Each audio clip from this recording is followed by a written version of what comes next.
మన రక్షకుడును ప్రభు అయినటువంటి యేసుక్రీస్తు నామమున ఈ యొక్క కార్యక్రమం చూస్తున్న మీ అందరికీ కూడా నా హృదయపూర్వకమైన వందనాలు తెలియజేస్తూ ఉంటున్నాం. ప్రియులరా, మీరు చేస్తున్న ఫోన్స్ని బట్టి ప్రభువుని ఎంతగానో స్తుతిస్తూ మీ అందరి కోసం కూడా మేము ప్రార్థన చేస్తున్నాం. ఈ యొక్క కార్యక్రమాలు మీకు ఆశీర్వాదకరంగా ఉన్నాయని మేము నమ్ముతూ ఉంటున్నాం. అలాగే మీ యొక్క ప్రార్థన అవసరతలు ఏమైనా ఉన్నట్లయితే స్క్రీన్ మీద మా ఫోన్ నెంబర్ కనిపిస్తుంది. ఆ నెంబర్కి మీరు ఫోన్ చేస్తే మీకోసం మేము ప్రార్థించగలుగుతాం. ప్రార్థన చేసి ఈ కార్యక్రమాన్ని ప్రారంభించుకుందాం.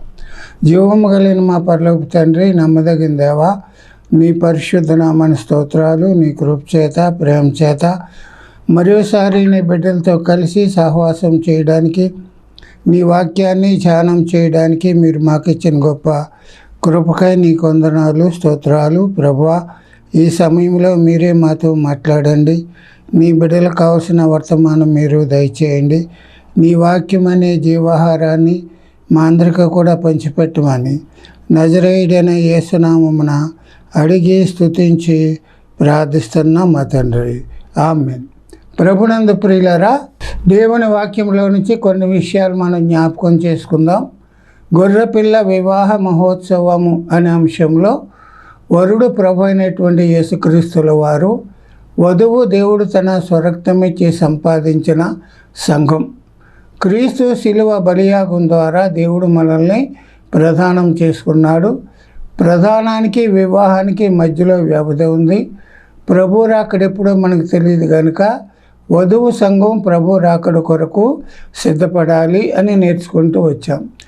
ఏ విధంగా సిద్ధపడాలి అనే అంశంలో వ్యక్తి సిద్ధపడాలి, కుటుంబం సిద్ధపడాలి, సంఘం సిద్ధపడాలి. సిద్ధపాటు అనేది నీ దగ్గర నుంచే ప్రారంభం కావాలి.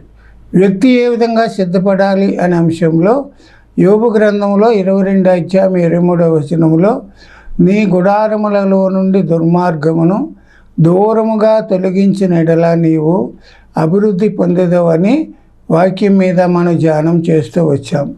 మానవునికి 4 గుడారాలు ఉన్నాయి. మొదటి గుడారం శరీరము.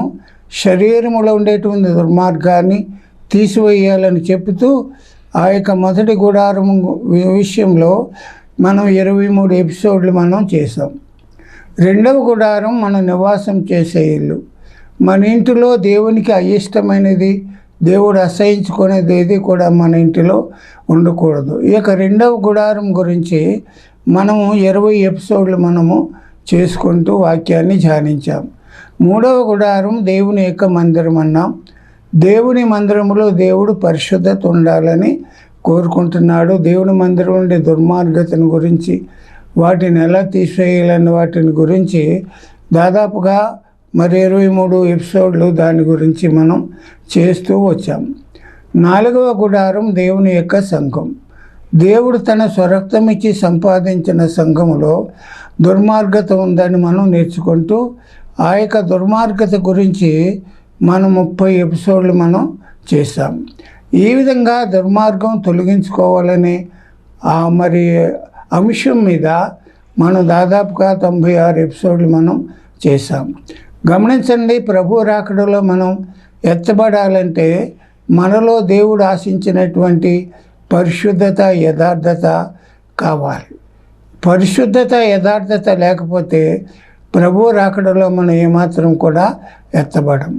కనుక గతించిన ఎపిసోడ్లో వ్యక్తి ఏ విధంగా మారిపోయాడు అనేది మనం జ్ఞాపకం చేసుకుంటూ, వ్యక్తి యొక్క హృదయం చెడిపోయింది, ఘోరమైన వ్యాధి కలదని నేర్చుకుంటూ హృదయం విషపు కుండగా మారిందని మనం జ్ఞాపకం చేశాం. ఎలీషా కాలంలో కుండలో విషం ఉన్నప్పుడు ఎలీషా పిండి తెచ్చి కలిపినప్పుడు ఆ విషమంతా కూడా ఏ విధంగా అయితే పోయిందో, మానవ హృదయం కూడా విషంతో, పాపముతో నిండినప్పుడు దేవుడు తన రక్తం చేత ఆ యొక్క హృదయాన్ని కడిగి ఆ యొక్క పాప సంబంధమైనటువంటి విషయాన్ని తొలగించి దేవుడు మనల్ని నీతిమంతులుగా చేశాడు. కనుక ఆయన నమ్మదగిన వాడు కనుక మన పాపములను మనం ఒప్పుకొని ఆయన దగ్గర మనం మరి క్షమించమని అడిగితే దేవుడు మనల్ని క్షమించి ఆయన రక్తం వల్ల నీతిమంతులుగా చేస్తాడు. ఆయన పొందిన గాయములను బట్టి మనం స్వస్థత కలిగింది. ఆయనను సొంత రక్షకుడిగా ఎవరైతే అంగీకరించి పాపమును ఒప్పుకుంటారో దేవుడు వారిని తన కుమారులుగా తన రాజ్య నివాసులుగా చేస్తాడని, నిత్య జీవం ఇస్తాడని మనం నేర్చుకుంటూ వచ్చాం. ఈ విధంగా హృదయము యేసు రక్తం చేత శుద్ధీకరించబడింది. కనుక ప్రియులరా, మరి దేవుడు చేసినటువంటి ఈ కొండ మొదటిగా విషపు కొండగా మారింది ప్రభు. అలాగే మరి ఇంకా ఏ విధంగా దేవుడు చేసిన కొండ ఏ విధంగా మారింది అనేది మనం ఆలోచన కలిగి ఉండాలి. కీర్తనల గ్రంథం 31 అధ్యాయం 12వ వచనంలో దావీదు చెప్పిన మాటలు ఏంటంటే, మరణమై స్మరణకు రాకున్న వాని వలె ఉంటిని, మరువబడితిని, ఓటి కొండ వంటి వాడను అయితిని. దావీదు ఏం చెప్తున్నాడంటే, నేను ఓటి కొండనైపోయా. ఒకప్పుడు దేవునికి మహిమకరంగా నేను వాడబడ్డాను, నా ద్వారా దేవుడు మహిమపరచబడ్డాడు. కానీ ఈనాడు నేను ఓటి కొండనైపోయానని దావీదు చెప్తున్న మాటలు మనం గమనించాలి. ప్రియులరా, దావీదు జీవితం మనం ఆలోచించినట్లయితే ఒక ఆదర్శవంతమైన జీవితాన్ని దావీదు జీవించాడు. ఆ దావీదుని బట్టి దేవుడు ఒక ఆధిక్యత ఇచ్చాడు. ఎటువంటి ఆధిక్యత అంటే, దావీదును ఇశ్రాయేలు రాజులకు యూదా రాజులకు ఒక కొలమానంగా దావీదును పెట్టాడు.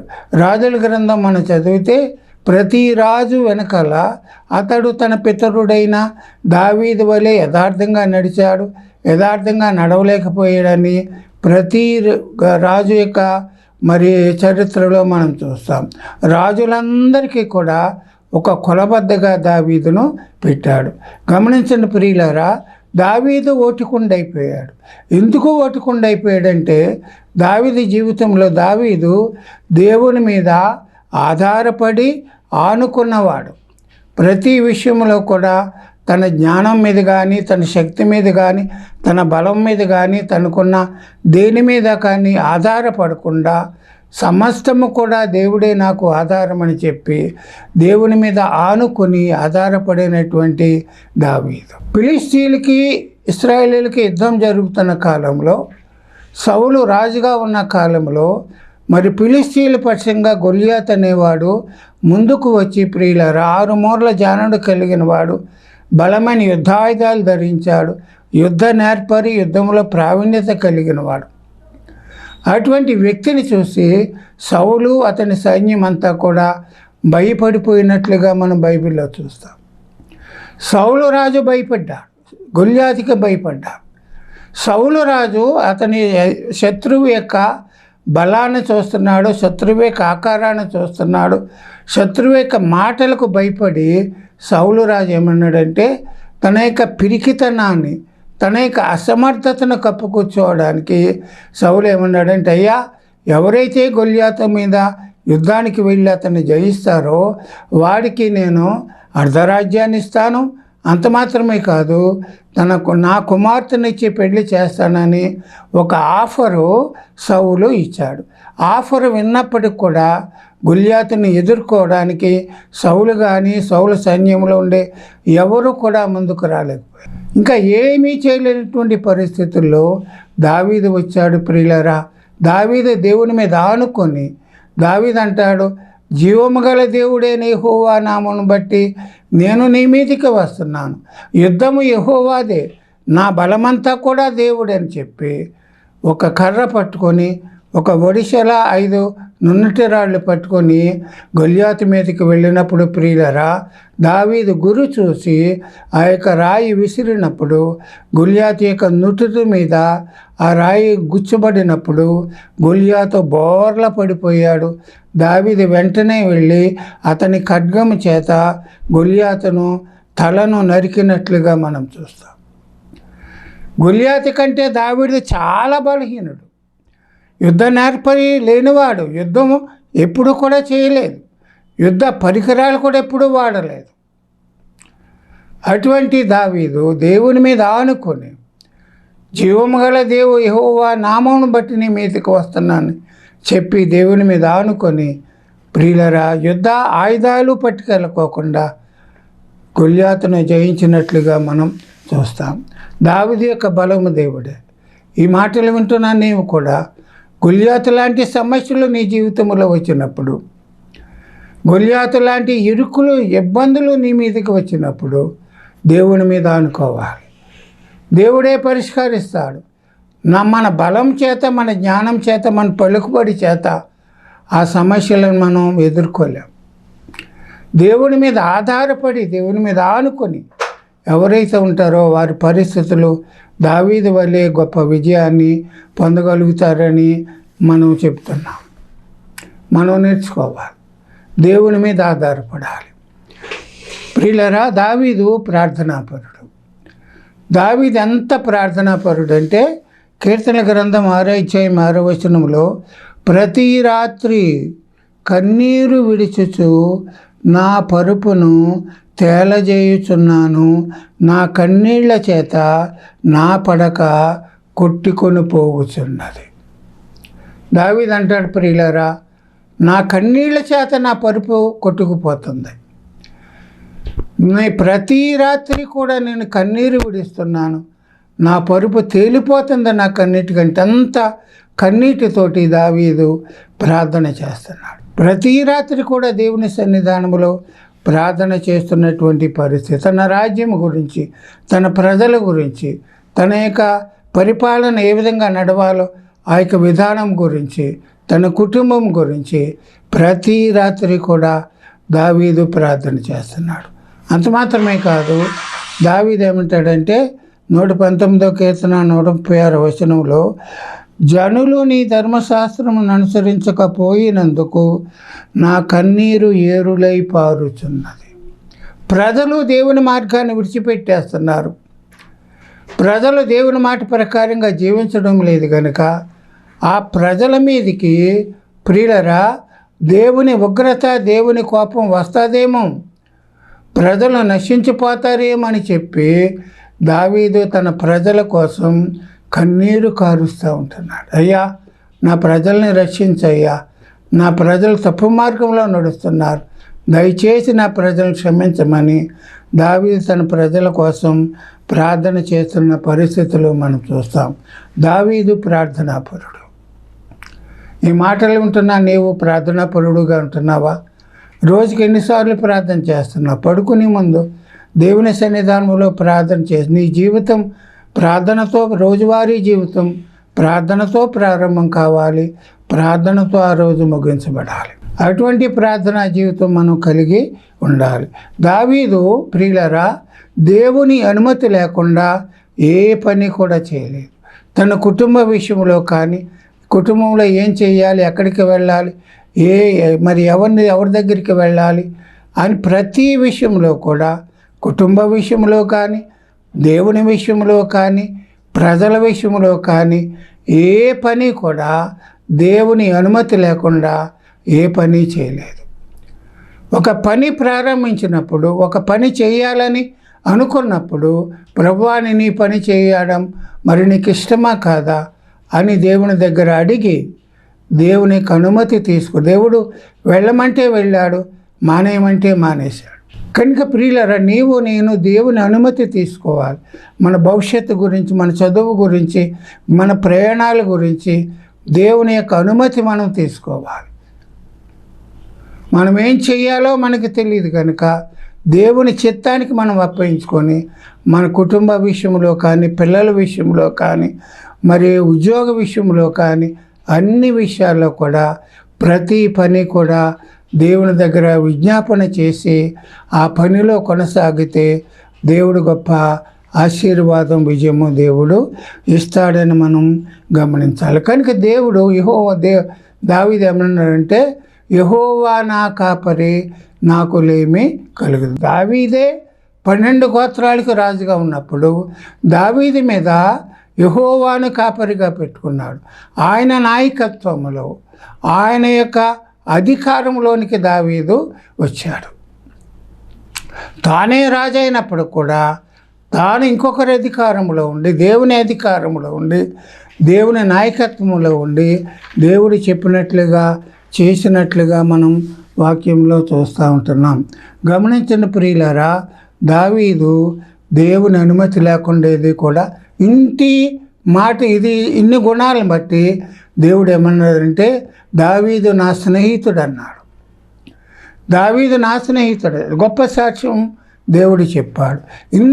అంత సాక్ష్యం పొందినటువంటి దావీదు ఏమంటాడంటే నేను ఓటికుండా అయిపోయాను, దేవుని మహిమకరంగా వాడబడ్డాను, దేవుని కోసం ఎన్నో కార్యాలు చేశాను, కానీ ఈనాడు నేను ఓటికుండా అయిపోయానని దావీదు చెప్తున్న మాటలు మనం చూస్తున్నాం. దావీదు ఎంతటి ఉన్నతమైన స్థితి దేవుడు అతనికి ఇచ్చాడంటే, దావీదు పెట్టుకున్న కిరీటం యొక్క బరువు ఎంతంటే 2 సమూయేలు గ్రంథం 12వ అధ్యాయం 29వ వచనంలో అది విలువగల రత్నములు చెక్కినదై 2 బంగారు మణుగుల అంత ఎత్తు ఉండెను.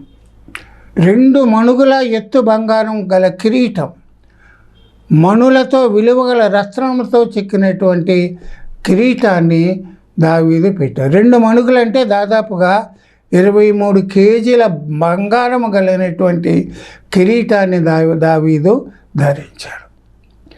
అంతటి ఉన్నతమైన స్థితికి వెళ్ళినటువంటి దావీదు ఓటి కుండవలే మారిపోయి అధపాతాళానికి వెళ్ళిపోయినట్లుగా మనం చూస్తాం. ఎందుకు ఓటి కుండగా అయిపోయాడంటే, ప్రియుల 2 సమూయేలు గ్రంథం 11వ అధ్యాయం మనం చదివితే, వసంతకాలమున రాజులు యుద్ధం చేసే కాలంలో యోవాబు అతని సైన్యం అంతా కూడా రబ్బా పట్టణం మీదకి యుద్ధానికి వెళ్ళారు. మరి ఏ కారణం బట్టో మనకు తెలియదు, కానీ దావీదు యుద్ధానికి వెళ్ళకోకుండా ఇంటి దగ్గరే ఉండిపోయాడు. దావీదు చేయవలసిన పని ఏంటంటే, యుద్ధానికి వెళ్ళిన వారి కోసం ప్రార్థించాలి, వారి క్షేమం కోసం ప్రార్థించాలి, వారి యొక్క విజయం కోసం ప్రార్థన చెయ్యాలి. బాధ్యత కలిగినటువంటి దావీదు, ప్రార్థించవలసినటువంటి దావీదు ఏమయ్యాడంటే పగలంతా కూడా నిద్రపోయాడు. చికెన్ పలావ్ తెప్పించుకున్నాడు, మటన్ బిర్యానీ తెప్పించుకున్నాడు, కోకు తెప్పించుకున్నాడు, శుభ్రంగా తిని పగలస్తమాను కూడా పడుకున్నాడు. నిద్రపోతే అయిపోయాడు. ప్రార్థనా పరుడు, ఏ బాధ్యత లేకుండా, ఏ భారము లేకుండా పడుకున్న దావీదు ప్రొద్దుగురుంకు వేళ లేచాడు. సాయంకాలం పూట లేచి అప్పుడైనా దేవునికి ప్రార్థన చేశాడా, అప్పుడైనా పైన ఉన్న దేవుని వైపు చూశాడంటే అప్పుడు కూడా చూడలేదు. దేవుని వైపు చూడవలసినటువంటి దావీదు ప్రొద్దుగురుంకు వేళ మిద్దె మీద నుండి క్రిందికి చూశాడు. ఎప్పుడైతే క్రిందికి చూశాడో ఒక స్నానం చేసే స్త్రీ కనపడింది. తన సైన్యంలో యుద్ధానికి వెళ్ళినటువంటి ఊరియా భార్య అయినటువంటి బేత్షెబా స్నానం చేస్తూ కనపడింది. రాజు వెంటనే ఆ స్త్రీని మరి పొందాలని చెప్పి, ఆ స్త్రీతో పాపం చేయాలని చెప్పి, ఆ స్త్రీ యొక్క అందము చూసి, ఆ స్త్రీ యొక్క సొగసు చూసి పాపం చేయాలని అనుకున్న పరిస్థితుల్లో సేవకుల్ని పంపించాడు. ఆ స్త్రీని రప్పించాడు, ఆ స్త్రీతో పాపము చేశాడు. ప్రార్థనాపరుడైనటువంటి దావీదు భయంకరమైన పొరుగువాని భార్యను ఆశించాడు. 10వ ఆజ్ఞను మరి పాటించలేకుండా దానిని తిరస్కరించాడు, ఉల్లంఘించాడు. పొరుగువాని భార్యను ఆశించి పాపం చేశాడు. ప్రియులారా, జరిగిన సంగతి ఏంటంటే, ఆ స్త్రీ కొన్ని దినాలైన తర్వాత అయ్యా నేను గర్భవతినయ్యానని కబురు పెట్టినప్పుడు తాను చేసిన ఆ తప్పిదాన్ని కప్పిపుచ్చుకోవడానికి, ముందు చేసిందే తప్పు, మళ్ళా ఆ తప్పును కప్పిపుచ్చుకోవడానికి ఇంకో తప్పు చేయడం ప్రారంభించాడు. యుద్ధంలో చేస్తున్నటువంటి ఆ ఊరియాను, యుద్ధ భూమిలో ఉన్నటువంటి ఊరియాను వెనక్కి రప్పించాడు. అయ్యా నీవు ఇంటికి వెళ్ళి నీ భార్యతో సుఖించు అని ఊరియాతో చెప్పినప్పుడు ఊరియా ఏమన్నాడంటే, అయ్యా ఇది యుద్ధకాలం, అందరూ కూడా యుద్ధంలో ఉన్నారు, నేను నా భార్యతో సుఖించడానికి ఇది సమయం కాదని చెప్పి రాజుగారి యొక్క మరి ఆవరణలోనే పడుకున్నాడు. తను చేసిన తప్పును ఆమె భర్త మీద పెట్టడానికి దావీదు ఇంకొక ప్లాన్ వేశాడు. ఆ ప్లాన్ కూడా విఫలమైపోయింది. ఇప్పుడు 2 ప్లాన్లు విఫలమైపోయినప్పుడు ఆఖరుగా దావీదు ఏమంటాడంటే, ఇతన్ని చంపేయాలి, ఇతను చంపేస్తే నేను చేసిన తప్పు కనపడదని చెప్పి ఊరియాతో అన్నాడు, అయ్యా మళ్ళా నువ్వు యుద్ధానికి వెళ్ళు, అని చెప్పి యూరియాకి ఒక చీటీ ఇచ్చాడు. ఏ చీటీ అంటే సైన్యాధిపతి అయినటువంటి యోవాబుకి ఉత్తరం రాస్తాడు. అయ్యా, ఇదిగో ఊరియా అనేవాడు నీ దగ్గరికి వస్తున్నాడు, ముమ్మరంగా జరిగే స్థలంలో, యుద్ధము ముమ్మరంగా జరిగే స్థలంలో అతన్ని పెట్టు, అతను చనిపోతాడని చెప్పి యోవాబుకి తన మరణ శాసనాన్ని అతని చేతే పంపించాడు. యోవాబు చూశాడు, లేఖ చూశాడు, యుద్ధం ముమ్మరంగా జరిగే స్థలంలో యూరియాని పంపించాడు. యూరియా యుద్ధంలో చనిపోయాడన్న సంగతి దావీదుకి తెలిసిందే.